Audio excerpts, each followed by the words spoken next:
All right. Hey, welcome back to Unschooled Theology. I'm one of your hosts, Derick, and with me, as always, Evan. Good day to you, sir. Good day to you, sir. All right. We are back in Genesis with verse 317, what God says to the man. So let's read that real quick. And to Adam, he said, because you have listened to the voice of your wife and have eaten of the tree of which I commanded you, you shall not eat of it. Cursed is the ground because of you. In pain you shall eat of it all the days of your life. All right, we'll continue the rest of that, what he says next to him next time. But I think there's enough just in that verse alone to get into. So before we get started, one thing to mention real quick that is, I think, important and interesting is that many people consider this to be the first use of Adam as a proper name. It's prior to this, it was the human or the man. And this is the first time we see Adam, right? Mm-hmm. And I think this idea, I think it's actually profoundly important.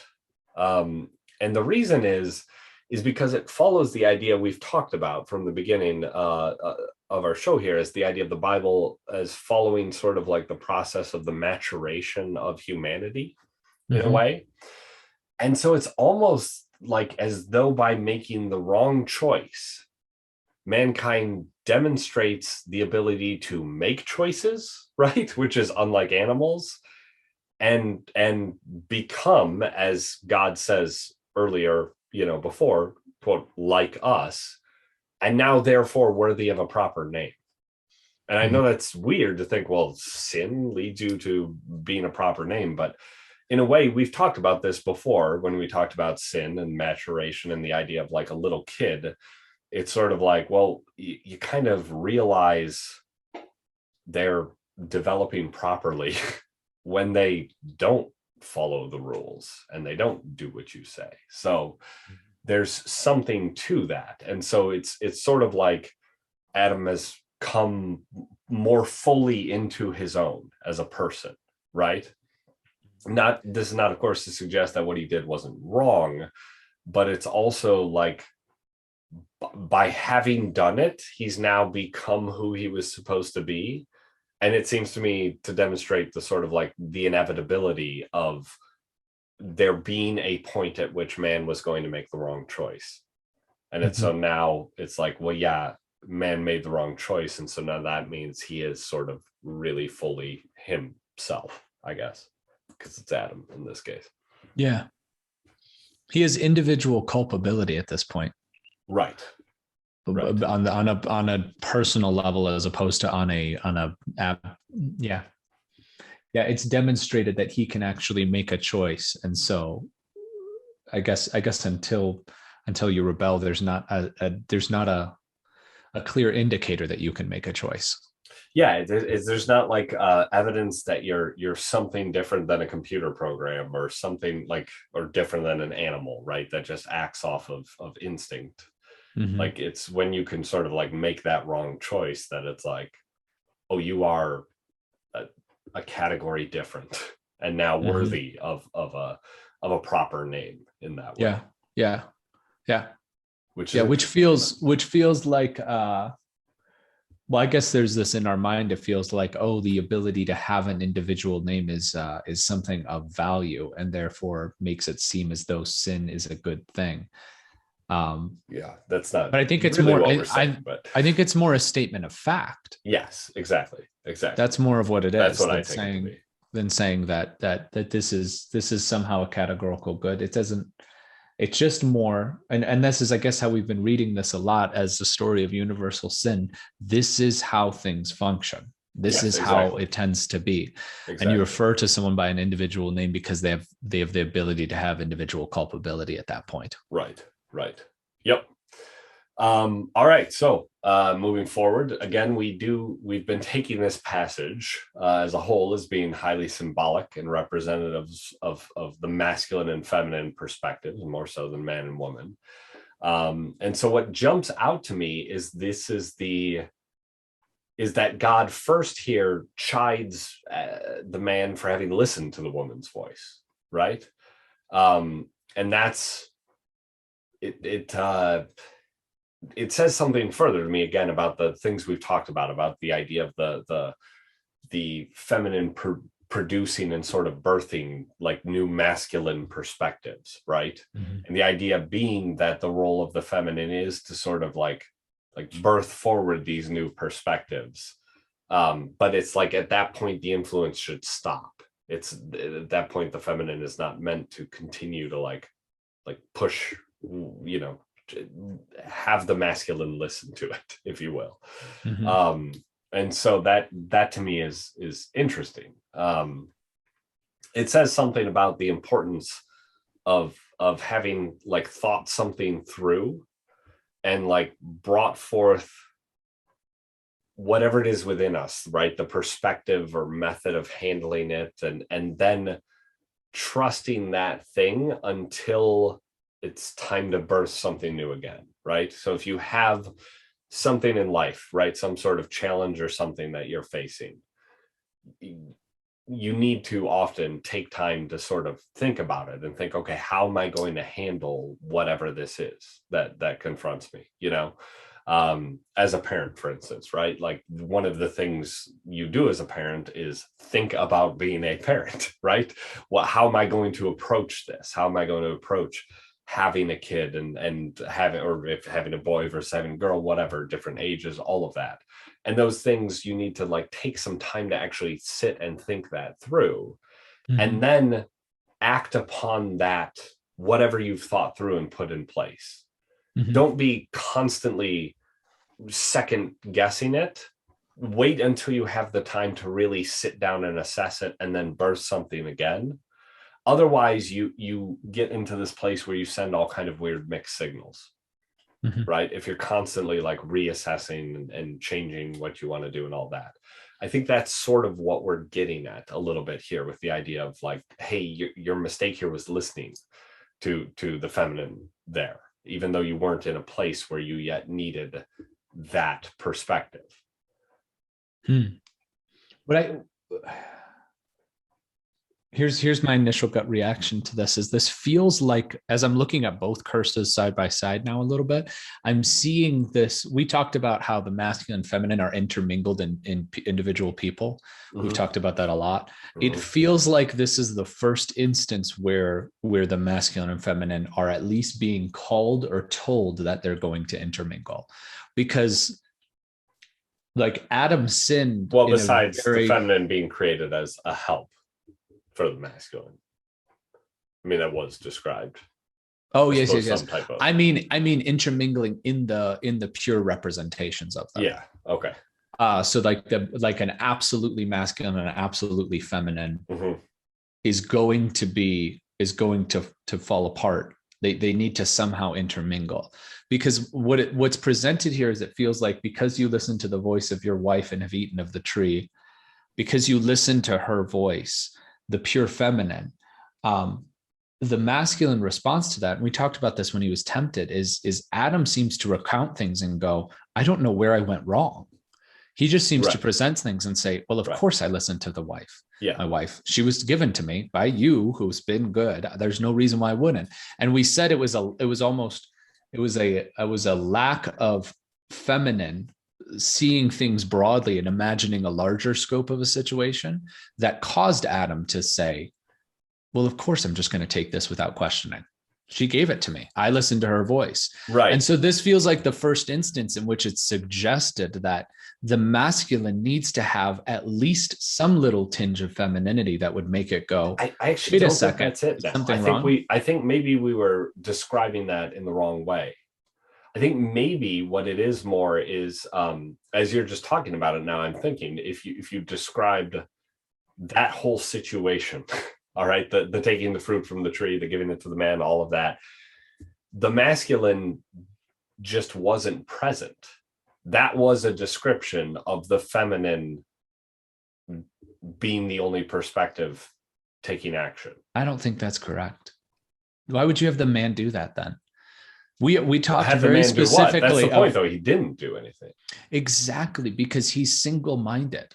He's Right, but established, he's given a criteria clarity, and then doesn't that's question then it my from point. there on. He was disengaged from what was happening. And so And it's the masculine feminine was that, doing something, was just doing something else over here. And it was disengaged from what was happening. And the point is, had he been engaged with what was happening, the masculine, my point is in being disengaged, the masculine was not present. And therefore that was the feminine side just dominating everything, because the masculine isn't present at all with the fruit, with that situation. No masculine is present in that. no, I think it's how And the so masculine falls. it's In the same way, if you're it's gonna, how if you're but the gonna, masculine falls by look, not being present. That's my point. the masculine falls by not seeing a broader picture. Which to me, though, is not being present with that thing. You don't see the broader picture because you're not present with this part of it, because you're engaged over here, right? And Yeah, because so you're hyper focused, which I think right. it's the femininity that allows the broad scope to be focused on multiple things. The masculine is the thing that is hyper focused at the sacrifice of everything else. And so when something comes into play, like the woman offering him a piece of fruit, it's not questioned because he's already predetermined that and already says, okay, this is a source that is good and is always going to be good, and I'm never going to question it. Whereas the feminine falls short because the feminine is willing to question almost anything. And so between the two, it's like that's where the intermixing has to happen. Adam, he's saying you fell because you listened to the voice of your wife, who I know you were supposed to trust, but you didn't. You shouldn't have trusted her, which means you need a tinge of the feminine.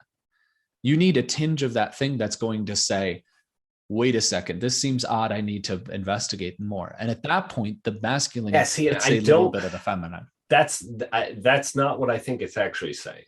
I don't think it's saying you need a tinge of the feminine. I think it's saying you were in the wrong place, I guess, with your focus, right? Like the masculine doesn't need a tinge of the feminine in it. It needs to work in concert with the feminine. The two work together. It's not that the one needs to mold into the other. No, I think the expression. However, the masculine must, though, rule. I mean, it must be the pinnacle of things.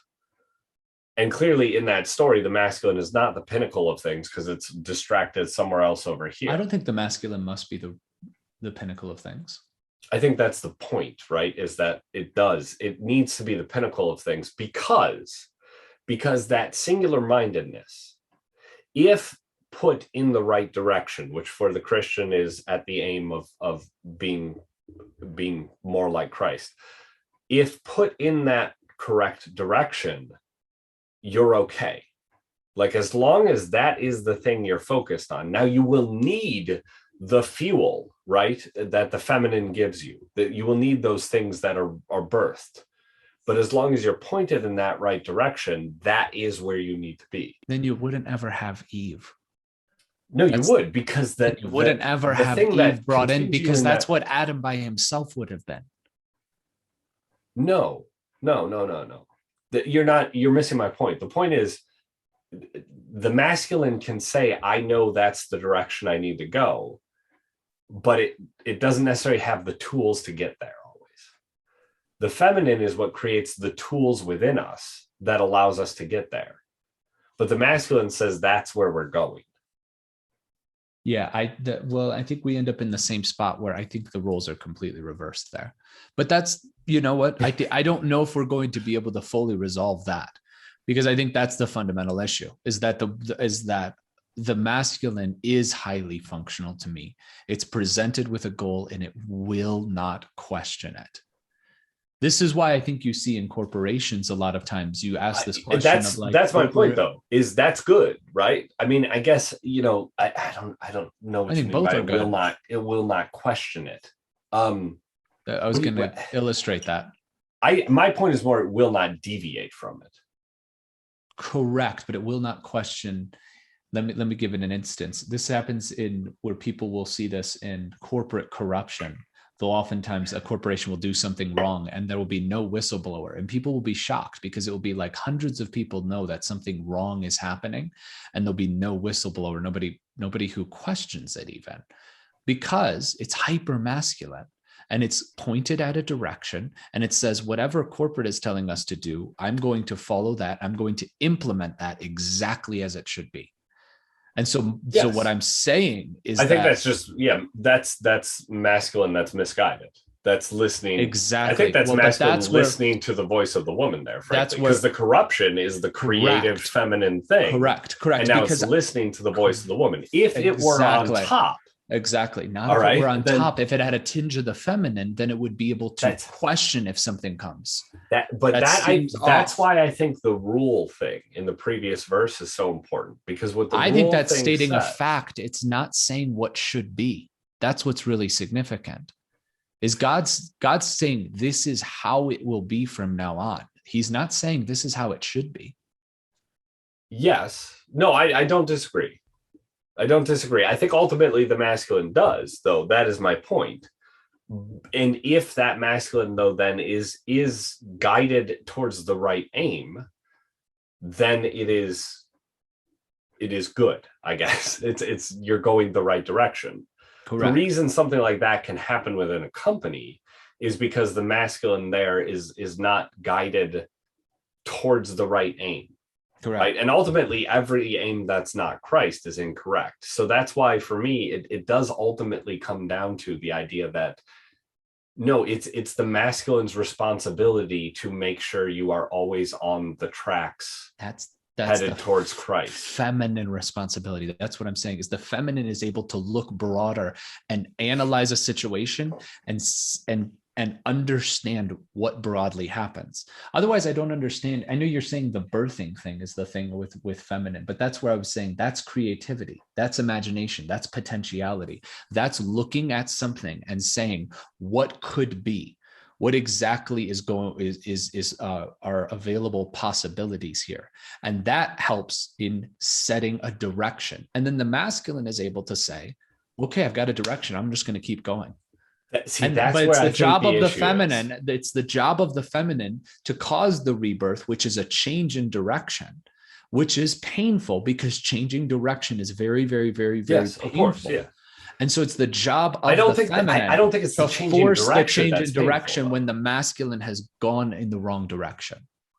Yeah, see, I don't see that the case is all, again, because the point of the masculine is that it can go one direction without being diverted, right? So the Correct. advantage of masculinity Yes. is that we can go Get that way things done. and dismiss those Yeah. things that don't serve us going that direction, Yes. right? And so the sin of Adam was a failure to behave properly as in a masculine sense, and the sin of the woman in the garden Because was he did what was right. no, he He did didn't. what was right. He didn't. Well, I mean, yes, of course, That he no, ultimately that's the did, point. but Is in he the didn't, masculine sense, because God he did says what very was right. specifically he listened to He her, right? accepted. Yes, His flaw was listening to her. exactly. So But why should he have questioned it? That's the God's pointing out the flaw in masculine. Is he says your flaw is that you won't question things. Your flaw is that you will just listen to whatever is given from you. As long as you've established the criteria, this is a good source, you won't question it. That's your flaw as so a here's where our as a fundamental fundamental difference is. I representation of think actually masculinity. the flaw that we're seeing shown in the example, the man and woman with the tree, is actually the masculine being too feminine and the feminine being too masculine. That's what we're actually seeing. Because when the woman is the one proactively taking the fruit from the tree, deciding we're going to graduate to this next step, or whatever. We're going to do this. Now, the reason she does it is from this like feminine place, but rather than going to the masculine and saying, here's what I see, potentially within this, she does the thing herself. Mm-hmm. So the feminine doing the thing, that the feminine taking on the masculine, that in taking the fruit from the tree. And then what the masculine does is the masculine's job actually is to continue in this single-minded direction. But the direction needs to be the pursuit of Christ. And so it's actually the masculine's job. He didn't have Christ at to that time. question the things. He didn't have Christ I at that understand he time. didn't have Christ at the What's his time. The point job? here, What's well, the his point single? to What's his single? be the gardener, and really to honestly, his job, as we're told, is simply to not eat the fruit of that one tree. And that's the whole point, actually, is that even if it's just that one thing, you're still going to fail. But the point is, the aim, I guess, for Adam at that point then is to, at the very least, make sure you don't eat the fruit of that one tree. But what the masculine does is, rather than properly having the focus here on Christ at the top of the pyramid, is it will get distracted by something else further down the pyramid and suddenly make that the focus, and something that disrupts the top of the pyramid can enter into things, and it has failed because he's been distracted. He's seen, in a way, behaved more femininely, looking at other things, being distracted by the potential of other things and pursuing that. So the masculine, the failure, it's like the two exist, and they exist within a condensed space, like a pie, right? And there are pies. It's the pie is made up of a masculine portion and a feminine portion. And what happens is the way the feminine fails, sins, is to intrude into the portion that belongs to the masculine. And the way the masculine fails is to intrude into the portion that belongs to the feminine, is to sort of become the one or the other. Like, these really are meant to be two like separate things working together, not become one another. And I disagree. And the reason, I mean, this is going ahead, but this, by the way, is part of why I think this is portrayed with the idea of two different genders and marriage and coming together and all of that, because the whole point there is like, yeah, that's one thing. A marriage is one thing, but it's one thing definitely made up of two distinct things that are different and have their place. Mm-hmm. And so the whole point there is to show, like, you don't like become married and merge into Plato's species with 4 arms and 4 legs, right? Like, that's not what happens. Like, it is a new thing, but each of these things very clearly have their space. And the way you screw things up in terms of the femininity and masculinity is when you are intruding upon the place of the other. And so that is, I guess, the way I would describe those first sins. Then is the feminine being intruded upon by the masculine, and the masculine being intruded upon by the feminine, right? That's fair. The feminine taking the lead, I guess. I definitely don't think that that's the case. I think it's the way that the feminine will sin, and it's the way the masculine will sin. I think we could leave that here and get to the second half of the verse, though. Okay. All right, so then we move on now to the curse. This is actually the first curse, even though these are often referred to as curses.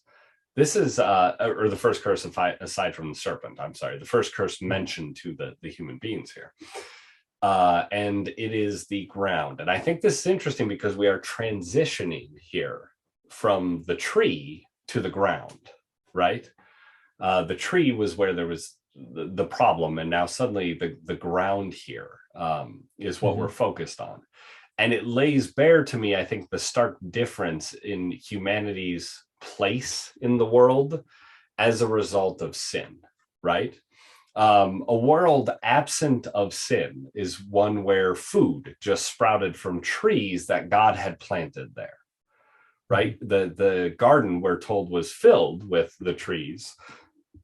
And then Adam tended them and ate the fruit of them, or the man, I guess, at that point. But now humanity is going to struggle to pull food from the ground. And this is what sin does, right? It shifts our relationship with God's creation. Whereas God creation works in concert with us in a way where it's like plucking fruit from trees, if we are working in concert with it. And then sin, this idea of working outside of God's order, and we'll get into more detail on why I specifically describe it that way when we discuss at the very end of this these 2 chapters what we might call sin based on this. But to sum it up, it's basically, to me, the idea of working outside of God's order, as the man and the woman did here. that when we do that, it shifts things in a way where now it's like a struggle to bring forward food from the earth. And so this is like the pain being multiplied for the woman by sin. What we're seeing here is that a world without sin was not absent from work, right? As the food would need to be harvested from the trees, but the work was merely harvest, right? That's all it was. Now mankind must also sow and cultivate, right? Mhm. And that is an issue. And so that, and again, we are taking this in a largely symbolic sense. But I do think that it like reinforces the idea here of the world as being cursed, right, by sin. The world is made lesser as a result of sin. And we should note here that actually the word that is used for Adam's labor and toil here, it's actually the same word that refers to the childbirth, the pain in childbirth of the woman. So it's the same word. So it's clearly the same. It's the same thing that they both suffer now as a result of sin. It's the same difficulty that both are faced with. So we actually only see that same word, by the way, one other time in the Bible. This word that's used for the labor and the toil. And the only other time we see it is when Noah's father pronounces that Noah will be the one to offer some relief from it. Mm. And so that's all we see of that, I guess. So any quick notes on that, or I'll move on to further this idea of the world being broken.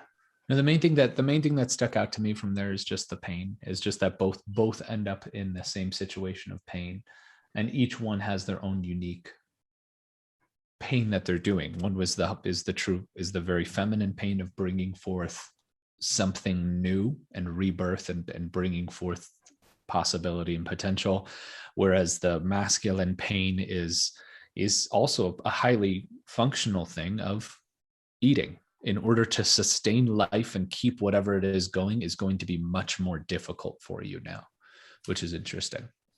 Yes. And ultimately, so they both have a hard time serving what they're meant for. Yes. And at this point, I think we could probably bring up there's something like cyclical to that too, in terms of the producing the food. Because what is being described there is that ultimately the masculine is kind of creating the space or the circumstance or the conditions for the feminine to do the birthing thing, right? Mm-hmm. And you need that the security that comes with the food from the ground. Well, yeah, in a practical sense, you have to the woman would have to be able to eat something, and the baby conceivably would have to be able to eat something. Right. Yeah. Right. And so we can see that these two things are related to each other. Mm-hmm. But all right, so I think too it's worth looking here at the fact that when we think of this idea of the world being broken because of our sin, I think we underrate the significance of that sometimes. Because what I really look at with that is the idea that God created a system, all of creation as kind of a system, and we saw this at the end of Genesis 1 and the beginning of 2, that what God created was good, right? Mm-hmm. And it would work as intended if kept free from corruption. It would serve God's ends. It would serve man. Man would be this image of God within creation if it were kept free from corruption. But sin breaks that entire system, right? It's a virus within the whole system. And what we get here is the idea that it damages everything, even to the very ground that is the earth, right? Is damaged as a result of this. And personally, I just thinking more practically, this does lead me to take a little more of an empathetic approach with sort of the environmentalist perspective, right? Which particularly the Protestant Christendom has maybe quasi-adversarial relationship with. But that perspective, the point of that is that it sees humans as the outsiders damaging a delicate ecosystem. They aren't totally wrong, right? Without a doubt, we are the cause of the damage, right? Sin breaks the world as it's meant to be. Where I differ with them, though, is perhaps in how we should expect it to operate in absence of human influence, right? Because we are meant to be the image of God, and what we're told is without God's influence, therefore our influence as the image of God in Genesis 1, is that everything is chaos and without form, right? And so in the absence of human influence, that the world would collapse. Everything would collapse. It does need humanity. It just needs humanity behaving rightly. And so we don't behave rightly. And so even if it's like the sin of ignorance or something in a way, right? I mean, because there was species of creatures, animals going extinct long before humans, right? And before humans were the quote unquote cause of it. But like the absence of humanity doing what they need to sustain things is in a way, breaking the system. But it's seeing humanity as like vital to the system, right? I had a conversation recently with a friend about this, that this is where the scriptures really function in a way that people are too short-sighted nowadays. I think I'll say short-sighted to see.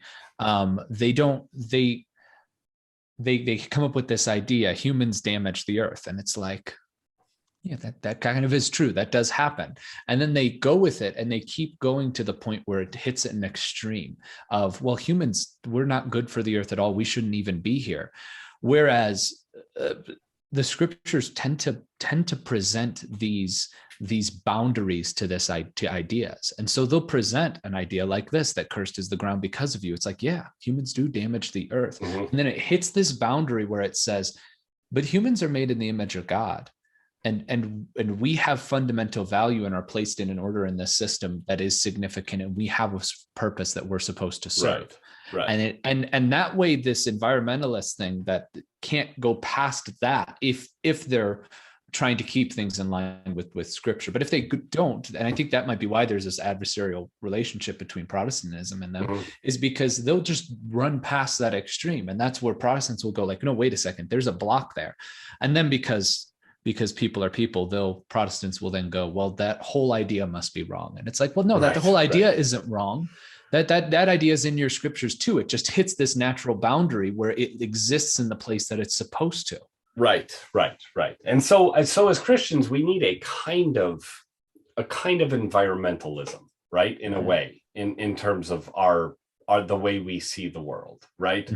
And that's because it should be built, though. So the problem with the environmentalism is that it's built on the idea of like the preservation of what is. But the Christians should really be built on like cultivation of God's order, right? Really improving things, bringing out the best of what this creation can be. One that sees sort of the relationship between nature and man as this mutually beneficial thing, right? And that humanity has this responsibility to affect that creation positively, not negatively. And neutrality is a negative, right? In this way where the world can slip back into the chaos. So we can look at it and see that God's creation is one that's designed for human thriving, right? And coincides with the rest of creation thriving, so that it's like picking fruit from trees, it's that easy to sort of thrive in creation. But yeah, so sort of in a and it's one of these things too that I think Christians need to look at environmental problems and issues. And it's kind of a by their fruits you will know them way. It shows where our actions are leading to creation suffering. There's a good chance that sin is playing a role in that, right? We're doing something wrong. We're doing something outside of God's order. And so we can sort of, through those means, discover our sin in a terms of like a failure of stewardship, if that makes sense. Absolutely. Absolutely. All righty. Well, with that, we're going to wrap up. I think we'll come back to this verse next time, because I still think there's a little bit more we want to squeeze out of it, particularly the absence of man and woman being cursed directly and the ground being cursed. We'll look at that a little bit more next time. But until then, be sure to like, subscribe, and check us out. We should have a website at this point, unschooltheology.com. Email us, which is unschooltheology@protonmail.com. And yeah, I don't know, share with a friend, whatever, spread the word of these two crazy individuals in tiny rooms, All of the spouting theological ideas. So, all right, yeah, do that, and we'll see you again next time. Thanks.